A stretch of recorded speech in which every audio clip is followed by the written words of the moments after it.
Shalom saudara-saudara, apa kabar? Puji Tuhan. Ya, kita tetap bersemangat, ya, kita tetap bersukacita. Haleluya.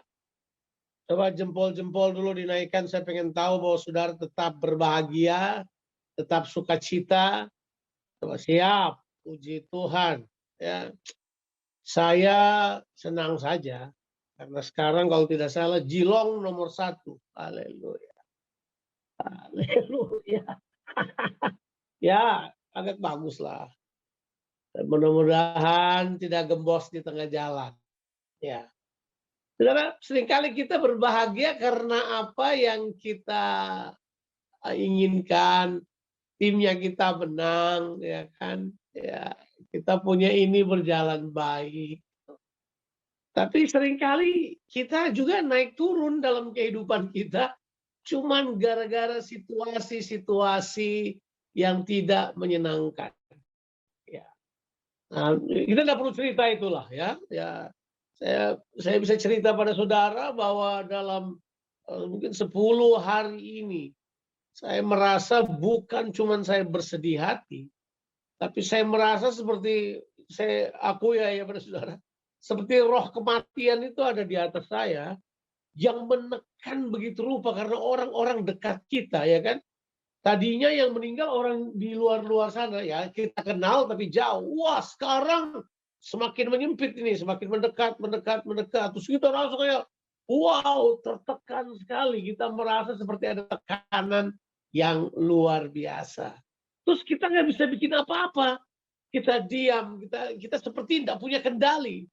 Dan ternyata semua itu adalah hal-hal yang ini blessing in disguise dalam banyak hal sehingga kemudian Tuhan menyingkapkan beberapa hal buat kita.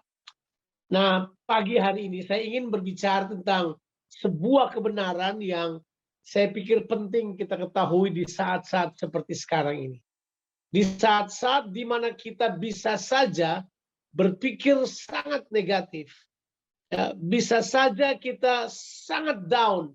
Bisa saja kita berkata begini, masihkah yang kita percayai ini dapat menolong kita? Itu dapatkah iman kita membuat kita melewati semuanya ini? Itu pertanyaan-pertanyaan yang bisa saja muncul di pemikiran kita akibat tekanan-tekanan, akibat situasi-situasi yang sedang terjadi saat sekarang ini. Di mana orang betul-betul begitu dekat dengan kematian. Orang-orang yang kita kasih betul-betul begitu dekat dengan kematian dan kita betul-betul dalam keadaan yang sangat tertekan, sangat stres. Satu hal yang saya ketahui, bahwa hidup kadangkala memang perlu diperjuangkan. Dan itu benar, kita tidak bisa anggap enteng hal tersebut. Dan betul, kita harus menghargai kehidupan dan kemudian menghidupinya dalam kepenuhan seperti yang Tuhan janjikan.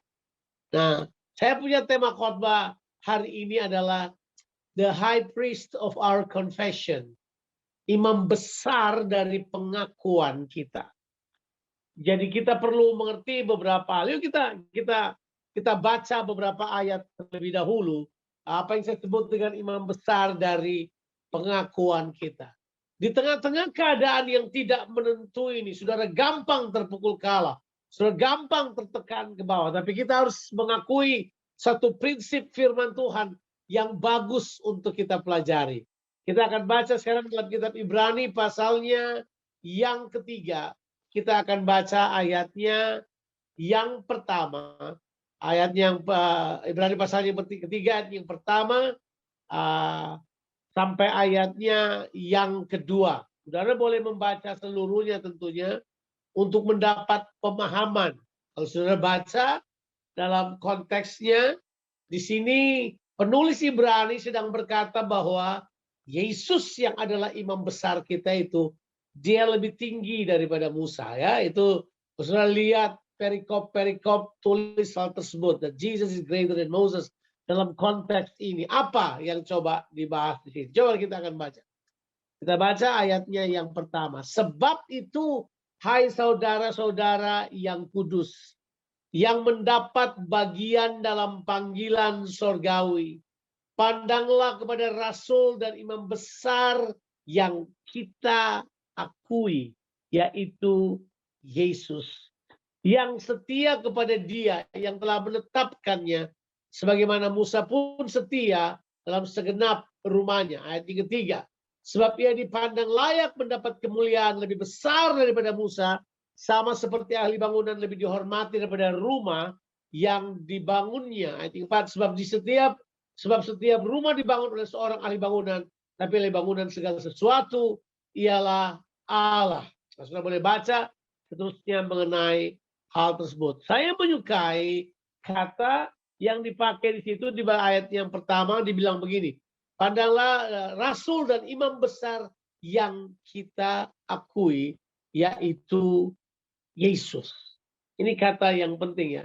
Akui, ya itu. Mengakui itu adalah hal yang sangat penting. Sering sekali kebenaran ini orang anggap remeh. Tapi saya mau katakan pada saudara, bahwa mengakui itu adalah hal yang penting. Ya. Kata mengakui di situ berasal dari bahasa Yunani homologia, ya, yang artinya profession atau confession. Artinya adalah sesuatu yang kita katakan pada mulut kita. Jadi confession itu berhubungan dengan perkataan, pengakuan, mengakui. Terjemahan bahasa Inggrisnya mengatakan acknowledgement. We acknowledge what we believe. Kita memperkatakan apa yang kita percayai. Itu adalah hal yang penting. Perlukah kita mengatakan apa yang kita percayai? Itu pertanyaan yang bagus, ya kan? Perlukah kita mengatakan apa yang kita percayai? Jawabannya iya, jelas. Alkitab penuh dengan hal tersebut. Sebab Alkitab mengerti prinsip daripada kuasa perkataan. Kuasa pengakuan. Ya, ada kuasa di dalam memperkatakan firman Tuhan.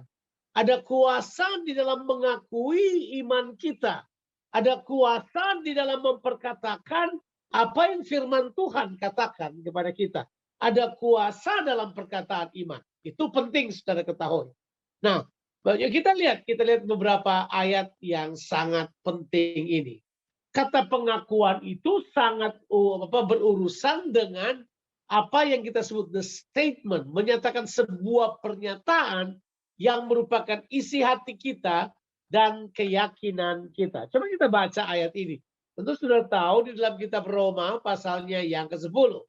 Sudah tahu kan ayatnya berkata, barang siapa percaya dengan hatinya dan mengaku dengan mulutnya, dia akan selamatkan. You know that, right? Sudah tahu ayat tersebut. Ayat tersebut ditulis di Alkitab, ya. Ditulis ayatnya yang ke-9, sebab jika kamu mengaku dengan mulutmu bahwa Yesus adalah Tuhan dan percaya di dalam hatimu bahwa Allah telah membangkitkan dia dari antara orang mati, maka kamu akan diselamatkan. Kata ini menunjukkan antara kepercayaan dan pengakuan adalah dua hal yang berjalan bersama. Percaya adalah sesuatu yang ada di dalam batin, tetapi antara kepercayaan, pengertian, dan seterusnya tindakan kita, biasanya kita melaluinya dengan mengakuinya. Makanya ditulis di ayat yang 9, sebab jika kamu mengaku dengan mulutmu. Nah, itu sudah tahu konteks ini kan. Konteks ini berurusan dengan kuasa yang Tuhan berikan, yang ditulis di ayat yang ke-8. Coba lihat Roma 10 ayat yang ke-8. Roma 10 ayat yang ke-8. Tapi apa katanya ini? Firman itu dekat kepadamu, yakni di dalam mulutmu dan di dalam hatimu. Itulah firman iman yang kami beritakan. Nah, mari saya katakan kepada saudara. Jadi waktu saudara menerima firman Tuhan, Alkitab memberitahukan kepada kita, firman itu sangat dekat dengan kita. Dan kedekatannya itu dibilang begini, ada di dalam mulutmu. Ya, ada di dalam mulutmu. Firman Allah ada di dalam mulutmu. Makanya when you say it, saudara mengatakannya, itu saudara sedang melepaskan apa yang disebut oleh Alkitab firman iman. Bukan cuma firman aja, tapi firman yang telah masuk menjadi sesuatu yang membangun iman dalam diri saudara, maka firman itu saudara katakan. Itu jelas. Benar ya? Karena dibilang itu di dalam mulutmu ada kuasa. Di situ ada kuasa yang luar biasa. Makanya pengakuan kita itu sangat penting.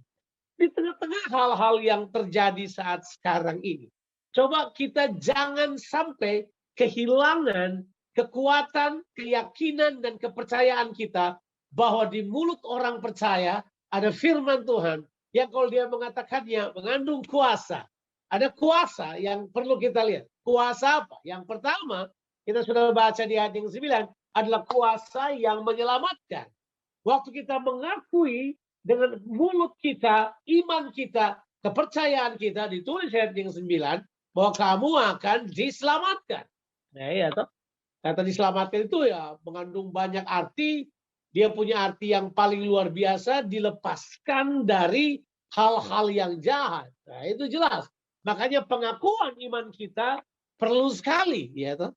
Kalau berpikir ini Bang Jo biasanya khotbahnya pikiran-pikiran, kok sekarang ini perkataan. Oh ya, sebab pikiran dan perkataan sangat berdekatan. Nanti kita akan bahas di belakang. Tapi sekarang waktu kita memperkatakan perkataan iman itu, apa yang terjadi?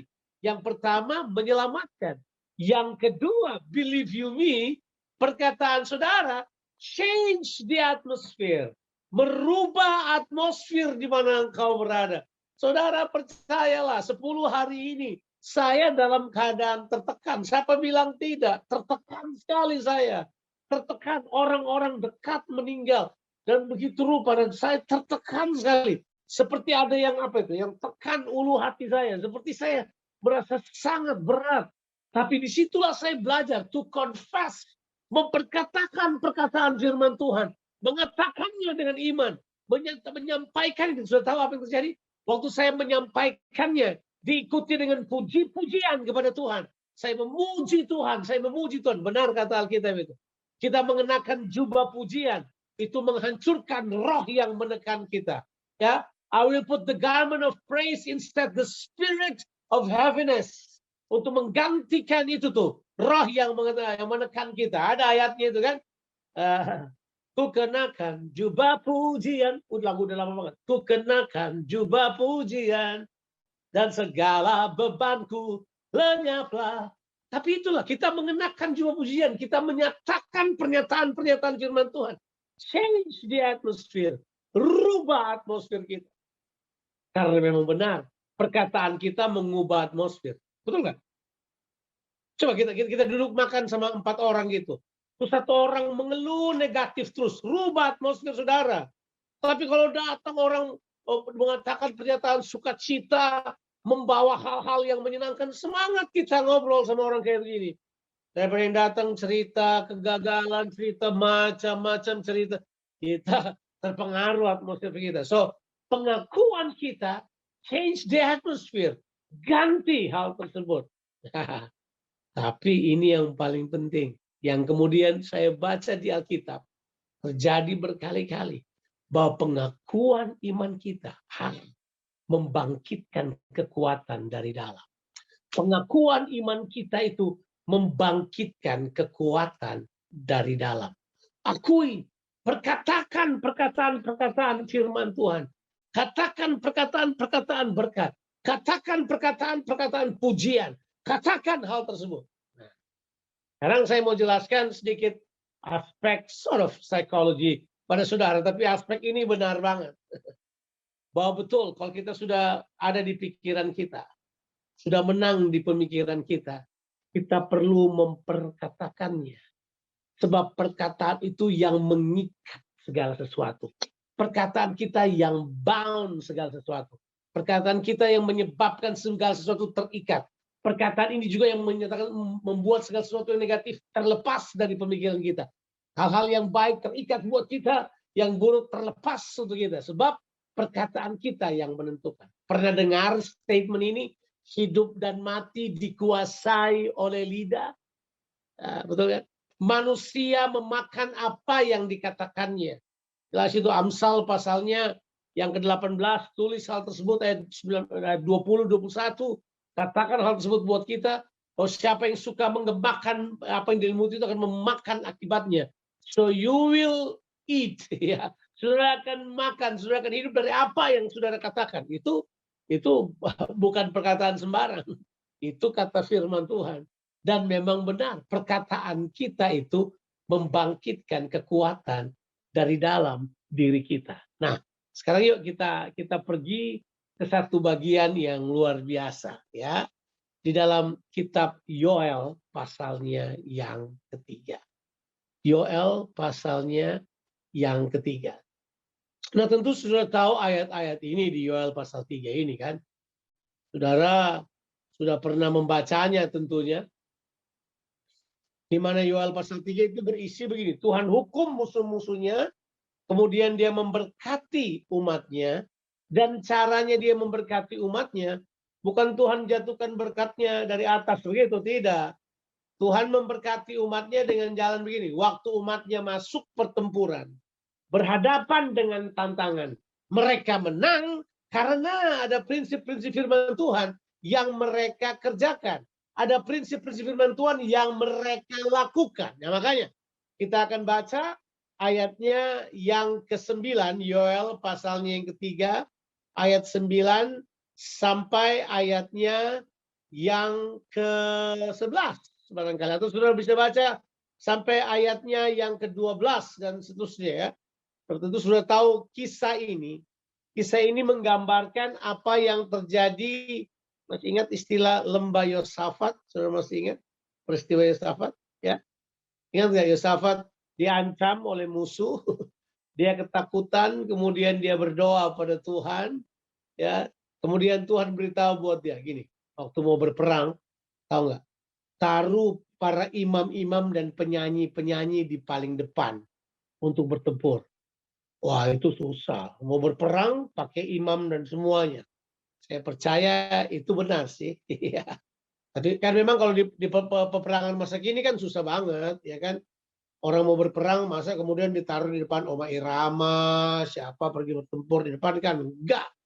Ya, itu kalau Australia mau bertempur yang ditaruh di depan siapa gitu, menyanyi Delta Godrem di depan. Kan kita orang berpikir begitu. Masa mau bertempur penyanyi ada di depan. Tapi apa yang mereka nyanyikan itu adalah apa? Pengakuan. Ya kan? Masih ingat cerita itu? Apa yang mereka nyanyikan? Sebab Tuhan baik. Bahwasanya untuk selamanya kasih setianya. Jadi sebelum mereka berperang, mereka menyanyikan. Dan nyanyian ini bukan cuma nyanyian biasa. It's a confession of their faith. Sebuah pengakuan iman mereka. Tuhan baik untuk selamanya kasih setianya. Mereka nyanyikan hal tersebut. Dan sudah tahu kan ceritanya? Tuhan kacaukan semua musuh mereka. Dan waktu itu Yosafat menang perang di lembah Yosafat. Kita tahu cerita itu. Tentu sudah masih ingat kisah itu kan. Dicatat di dalam banyak ayat di kitab 1 Tawarikh dalam pertempuran antara Yosafat dengan musuh-musuh mereka. Itu kemudian disebut sebagai lembah keputusan. Ya, nanti kita baca ayat yang kita baca tadi, ya kitab Yoel tadi. Dibilang di ayatnya yang ke-10 itu luar biasa sekali. Pasal 3 ayat 10 ini kemudian diberitahukan buat kita. Ayat pasal 10 saya beritahu begini. Tampalah mata bajakmu menjadi apa? Pisau-pisau, menjadi pedang, dan pisau-pisau pemangkasmu menjadi tombak. Baiklah orang yang tidak berdaya berkata, aku ini pahlawan. Nah, terjemahan bahasa Inggrisnya, let the weak say, I am strong. Ya kan, itu kan? Masih ingat kata itu? Kemudian ditambah dengan kata, let the poor say, I am rich. Tapi kata di sini beritahukan buat kita bahwa mau pergi berperang, disuruh ganti. Ya, itu apa yang tadinya hanya merupakan hal-hal biasa, artinya alat untuk bertani diganti menjadi pedang. Alat-alat untuk memotong diganti menjadi tombak. Kemudian dibilang ini, orang yang tidak berdaya berkata, aku ini pahlawan. Apa namanya? It's a confession. Ada saatnya pertempuran kita tidak dimulai waktu kita langsung berhadapan dengan musuh kita. Dan itu memang betul, kita perlu engage dalam pertempuran ini. Tapi pertempuran itu dimenangkan oleh sebuah pengakuan terlebih dahulu. Ini jelas di sini dikatakan. Bahwa dia berkata begini, hendaklah yang lemah, yang tidak berdaya, berkata, aku ini pahlawan. Apa itu namanya? It's a confession, sebuah pernyataan. Tapi kemudian dikatakan setelah pengakuan itu terjadi, mereka dibawa pada sebuah lembah yang disebut dengan lembah Yosafat atau yang disebut dengan lembah keputusan. Orang masuk di situ dalam sebuah pertempuran yang sangat serius. Tapi nggak usah khawatir, sebab kita punya imam besar. Nah, bedanya imam besar kita dengan yang lain. Ingat saya bilang, waktu kita mengucapkan pengakuan kita, itu yang pertama, kita sudah katakan tadi, kita diselamatkan, jelas. Barang siapa percaya dan mengaku, dia diselamatkan. Tapi yang kedua adalah mengubah atmosfer kita, menjadi atmosfer pengharapan, menjadi atmosfer kemenangan. Tapi ini yang paling penting yang ketiga. Yang ketiga, waktu kita mengaku itu, ada kekuatan dan dalam yang terbangun. Di dalam ayat ini memberitahukan kepada kita, ada sebuah kesadaran yang muncul dari dalam. Let the weak says, I am strong. Mereka seperti mengatakan sebuah ucapan iman, sebuah perkataan iman yang mengubah keadaan dari dalam terlebih dahulu. When the weak say I am strong, itu luar biasa. Sebab di sini saya mempercayai pertempuran di sini bukan pertempuran biasa. Sebab yang dimaksud pertempuran di sini, kita rubah hal-hal hari-hari yang kita kerjakan menjadi senjata pertempuran, ya kan? Mata bajak untuk membajak jadi senjata kan, gitu dibilang. Jadi pedang, pisau potong-potong rumput itu kemudian menjadi tombak. Yang Tuhan mau beritahu buat kita begini, dalam keseharian kita, menghadapi tantangan kehidupan kita dapat mengubah hal-hal yang biasa itu menjadi sebuah senjata untuk kemenangan. Karena itu dimulai dari pengakuan dari dalam diri kita. Mengakui bahwa Tuhan itu baik untuk selamanya. Kasih setianya, mengakui bahwa Tuhan tidak pernah salah dengan apa yang dia kerjakan, mengakui bahwa Tuhan memegang kendali atas segala sesuatu, tidak ada apapun di bumi ini terlaksana tanpa seizin Tuhan. Tuhan berdaulat penuh terhadap apa yang dia katakan, dia menguasai semuanya. Waktu kita mengakuinya, kita boleh lemah, tapi waktu kita mengakuinya, ada sesuatu yang muncul di dalam. Terjemahan ini sebenarnya ini, aku ini pahlawan. Kemudian Alkitab berkata, kalau saudara baca, bergeraklah dan datanglah, hai segala bangsa dan segala segenap penjuru, dan berkumpullah ke sana. Bawalah turun ya Tuhan, pahlawan-pahlawanmu. Saudara, siapa pahlawan-pahlawan ini? Menurut ayatnya yang ke-10, mereka adalah orang-orang yang tidak berdaya. Mereka adalah orang-orang yang tidak berdaya. Turn into heroes. Mereka menjadi pahlawan-pahlawan. Karena apa yang mereka akui. Karena pengakuan-pengakuan mereka. Nah saudara mungkin berkata, aduh ini Bang Jo suruh kita buat apa-apa ini.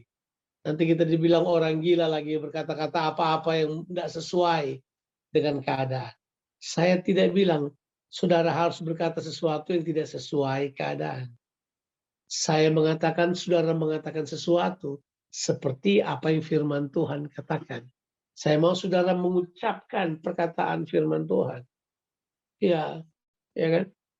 Saya tidak bilang bahwa saudara berharap saudara punya utang dan saudara berkata, utang saya lunas. Dan besok lunas dan tidak bayar-bayar lagi. Enggak, saya tidak bilang begitu.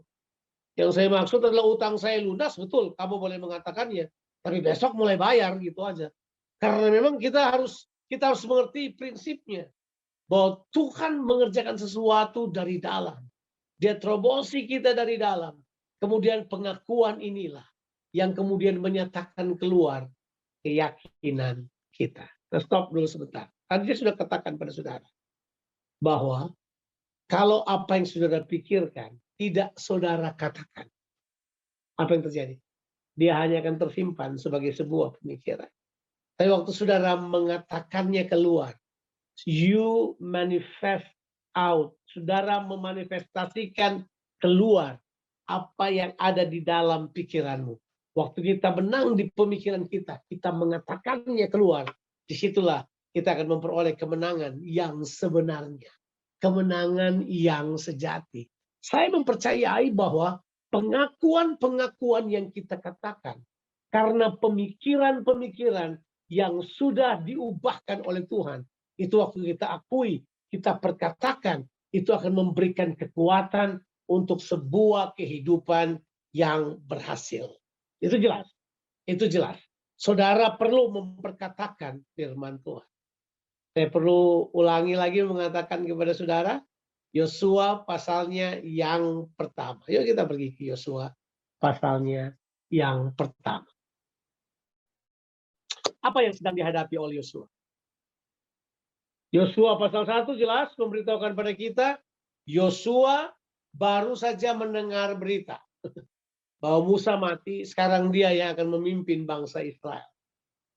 Dan believe you me, memimpin bangsa Israel bukanlah cita-cita yang menyenangkan dari seseorang ya. Karena waduh, Yosua untuk 40 tahun melihat dengan mata kepalanya sendiri bahwa Musa direcokin siang malam, pokoknya Musa dikerjain. Kalau ada pemimpin yang paling dikerjain paling banyak, ya Musa itu dikerjain oleh bangsa Israel. Musa dikerjain, tapi Yosua tahu, man, these guys, man. Saya disuruh ganti orang, memimpin bangsa yang model kayak begini, haleluya, nggak mungkin. Makanya Tuhan datang kepada Yosua dan berkata apa? Itu Tuhan berkata, kuatkan dan teguhkanlah hatimu. Haleluya. Coba kita baca ayat tersebut di dalam kitab Yosua. Kita akan baca ayatnya yang pertama sampai ayatnya yang ke mungkin 9 kali ya. Kemudian kita akan lihat prinsipnya di sini. Sesudah Musa hamba Tuhan itu mati, berfirmanlah Tuhan kepada Yosua bin Nun abdi Musa itu demikian. Hambaku Musa telah mati. Sebab itu bersiaplah sekarang. Seberangilah sungai Yordan ini, engkau dan seisi dan seluruh bangsa ini, menuju negeri yang akan kuberikan kepada mereka, yang akan kuberikan kepada mereka, kepada orang Israel itu. Setiap tempat yang akan diinjak oleh telapak kakimu kuberikan kepadamu, seperti yang telah kujanjikan kepada Musa. Dari padang gurun dan gunung Libanon yang sebelah sana itu sampai ke sungai besar, yang di sungai Efrat, seluruh tanah orang Het, sampai ke laut besar di sebelah matahari terbenam, semuanya itu akan menjadi daerahmu. Seorang pun tidak akan dapat bertahan menghadapi engkau seumur hidupmu. Seperti aku menyertai Musa, demikianlah aku akan menyertai engkau. Aku tidak akan membiarkan engkau dan tidak akan meninggalkan engkau. Kuatkan dan teguhkanlah hatimu, sebab engkau yang akan memimpin bangsa ini, memiliki negeri yang kujanjikan dengan bersumpah kepada nenek moyang mereka untuk diberikan kepada mereka. Hanya, berarti ada sesuatu ya, hanya kuatkan dan teguhkanlah hatimu. Dengan sungguh-sungguh bertindaklah hati-hati sesuai dengan seluruh hukum yang telah kuperintahkan kepadamu oleh hambaku Musa. Jangan menyimpang ke kanan atau ke kiri, supaya engkau beruntung kemanapun engkau pergi. Sekarang ayat yang ke-8. Janganlah engkau lupa memperkatakan kitab Taurat ini, tetapi renungkanlah itu siang dan malam, supaya engkau bertindak hati-hati sesuai dengan yang tertulis, dengan segala yang tertulis di dalamnya. Sebab dengan demikian perjalananmu akan berhasil dan engkau akan beruntung. Bukankah telah kuperintahkan kepadamu, kuatkan dan teguhkanlah hatimu. Janganlah kecut dan tawar hati, sebab Tuhan Allahmu menyertai engkau kemanapun engkau pergi.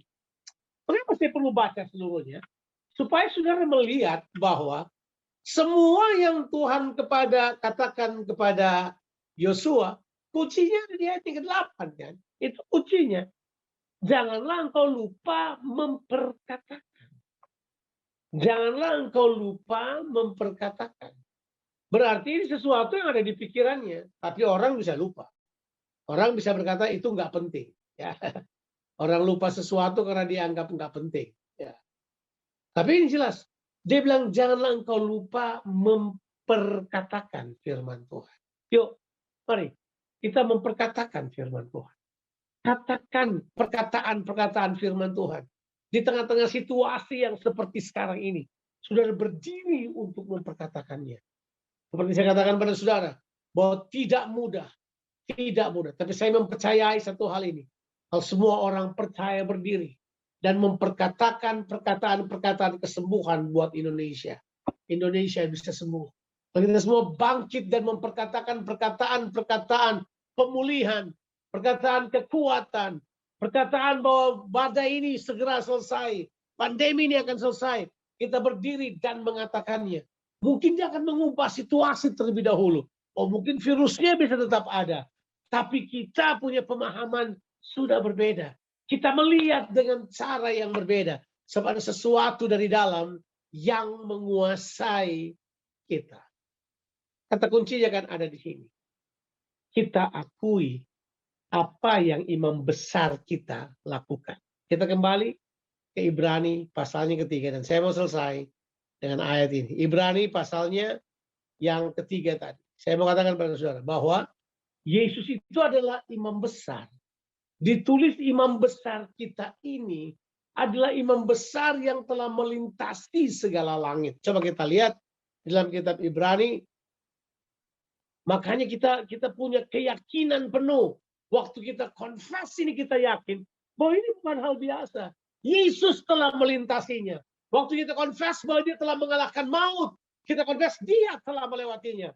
Waktu kita mengatakan dia menang atas kematian, dia telah melewatinya.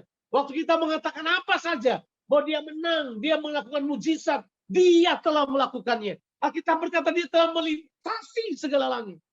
Belum ada tempat yang paling rendah yang dia belum datangi. Belum ada tempat yang paling tinggi yang dia belum datangi. Semua tempat telah dilintasi. Dikatakan dia adalah imam besar yang telah melintasi segala langit. Makanya kita punya pengakuan sebenarnya begitu luas. Pengakuan kita range-nya sangat luas. Akui dia di pekerjaanmu. Akui dia dalam rumah tanggamu. Akui dia dalam pernikahanmu. Akui dia dalam kesulitanmu. Akui dia dalam di tempat tidurmu dalam keadaan COVID. Akui dia dalam keadaan yang lemah. Akui dia dalam keadaan yang kuat. Sebab dia adalah imam besar yang melintasi segala langit. Saya mempercayai. Dia ada.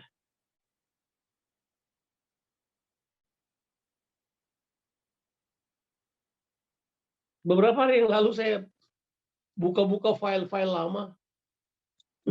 Dapat file dari seorang, tidak salah Ruth Graham punya statement. Saudara masih ingat waktu menara kembar ditabrak? Kemudian orang bertanya, di mana Tuhan?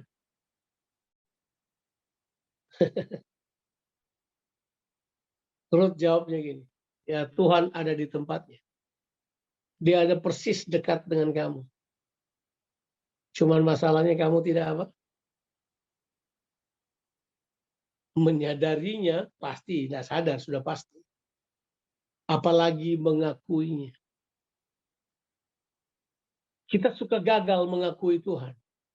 Tuhan buat semua, kita bilang kita yang hebat. Tuhan atur semua, kita akui bahwa kita yang hebat. Padahal enggak. Dia adalah imam besar. Dia adalah imam besar yang telah melintasi segala. Dia telah melintasi semua rasa takut manusia. Dia telah melintasi kematian, dia sudah lintasi. Dia sudah ambil semua kelemahan manusia. Dan benar, kata Yoel, biar yang lemah berkata, aku pahlawan. Let the weak say, I am strong. Wow, saya mempercayai kalau kita katakan ucapan-ucapan tersebut. Paling tidak, atmosfer saudara berubah. Kata firman Tuhan, kita pasti diselamatkan. Dan kita akan lihat di sini, kekuatan dari dalam bakal muncul. Waktu kita mengakui dia, kita kemudian punya kesadaran baru. Seperti yang saya bilang, waktu Ruth Graham bilang, mungkin saya baca benar ya. Tuhan sudah buat semua, kita nggak sadar bahwa dia ada di sekitar kita. Ya. Ya, bukan dia butuh pengakuan. Bukan dia butuh pengakuan. Saudara tidak mengaku aja dia udah jaga saudara sepanjang hari kok. Saudara masih hidup aja keadaan sekarang karena dia jaga kehidupan saudara. Kita tidak mengakui dia kok. Kita anggap dia apa sih? Tapi ini dia. Dia tetap ada. Dia cuma beritahu buat kita gitu. Hey, kalau kamu punya kesadaran tentang aku, akuilah. Akuilah. Ya. Saya mau bawa kepada hal-hal yang lain. Enggak. Saya cuma mau berkata kepada saudara ini. Mari kita mengakui Tuhan. Kita mengatakan dia adalah imam besar pengakuan kita. Dia sudah mengerjakan semuanya. Yuk, buat keputusan hari. Tuhan, saya mau mengakui Engkau dalam keluarga. Saya mau mengakui Engkau dalam kehidupan pribadi. Saya mau mengakui Engkau di dalam pekerjaan. Saya mau mengakui Engkau dalam semua yang saya hadapi. Saya mau mengakui Engkau di tengah-tengah pandemi ini. Saya mau mengakui Engkau di tengah-tengah lockdown ini. Engkau adalah Tuhan. Engkau adalah Tuhan. Engkau adalah Tuhan. Aku memperkatakan firman ini. Aku mengatakan firman Tuhan ini. Supaya itu akan mengubah atmosfer. Firman Tuhan punya daya cipta. Dan kami akan memperkatakannya. Tuhan Yesus memberkati kita sekalian. Mari kita berdoa sebentar. Bapa di sorga, kami datang kepadamu. Tuhan, hamba-Mu berdoa. Supaya firman Tuhan ini akan sungguh-sungguh memberikan semangat dalam hati kami. Itu membakar hati kami untuk Tuhan mengakui Engkau dalam segala jalan-jalan. Benar kata firman-Mu, percayalah kepada Tuhan dengan segenap hatimu dan janganlah bersandar kepada akal budimu. Akuilah dia dan dia akan meluruskan segala jalan. Kami mau mengakui Engkau ya Tuhan. Terima kasih untuk hari ini. Terima kasih untuk semua keadaan ini. Di dalam lockdown ini, kami di Melbourne mengucap syukur pada Tuhan. Kami berterima kasih atas semua kebaikan Tuhan. Terima kasih buat saudara-saudara yang terus saling mendukung, saling menguatkan satu sama lain. Let the weak say, I am strong. Kami kuat karena Engkau ya Tuhan. Di dalam nama Tuhan Yesus Kristus kami berdoa. Haleluya. Amin. Amin. Amin. Tuhan memberkati. Saya kembalikan pada Pak Sahar. Thank you.